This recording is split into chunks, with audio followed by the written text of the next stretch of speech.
বিদ্যুৎ খাতে 4.5 কোটির বেশি গ্রাহককে প্রিপেড মিটার দেওয়ার লক্ষ্যমাত্রা নিয়েছিল আওয়ামী লীগ সরকার। একে একে 6টি বিতরণ সংস্থা মিটার আমদানি করেছে। এ নিয়ে কয়েক হাজার কোটি টাকার বাণিজ্যের সুযোগ তৈরি হয়। আর এই বাণিজ্যের পুরোটা নিয়ন্ত্রণ নেয় সাবেক বিদ্যুৎ, জ্বালানি ও খনিজ সম্পদ প্রতিমন্ত্রী নসরুল হামিদের ভাই বন্ধু চক্র।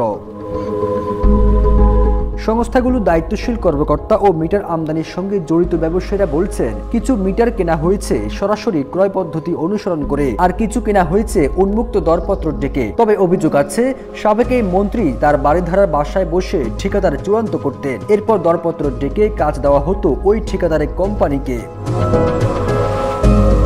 প্রিপেড মিটার স্থাপনে উদ্যোগ নেওয়া হয় 2010 সালে। মিটার সরবরাহ বাড়তে থাকে 2020 সালের পর। চীনের 3টি কোম্পানি সেনজেন স্টার, হ্যাক্সিং ও ওয়াসিয়ন গ্রুপ একটি চক্রে যুক্ত হয়ে সব মিটার সরবরাহ করে। মিটার বাণিজ্যের নামে টাকা পাচারেরও অভিযোগ আছে এই চক্রের বিরুদ্ধে। Double million offer, Walton fridge কিনে পেতে পারেন 20 লক্ষ টাকা, রয়েছে কোটি কোটি টাকার নিশ্চিত উপহার। এসব কোম্পানিতে প্রতিমন্ত্রী ঘনিষ্ঠ ব্যক্তিদের যোগসূত্র খুঁজে পাওয়া গেছে।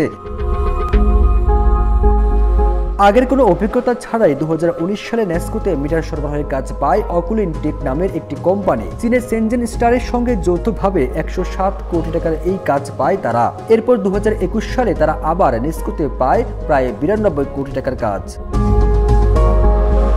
যৌথ মূলধন কোম্পানি ও ফার্ম সমূহের নিবন্ধন পরিদপ্তরের তথ্য বলছে, অকুলিন টেকের ব্যবস্থাপনা পরিচালক হলেন শাবাত সাজিদ। এই কোম্পানির প্রধান কারিগরি কর্মকর্তা হিসেবে হংকং থেকে যোগ দেন কে রুম্মান আক্তার। তারা দুজন শেখ রেহানার ছেলে রাদওয়ান মজিব সিদ্দিকের বন্ধু।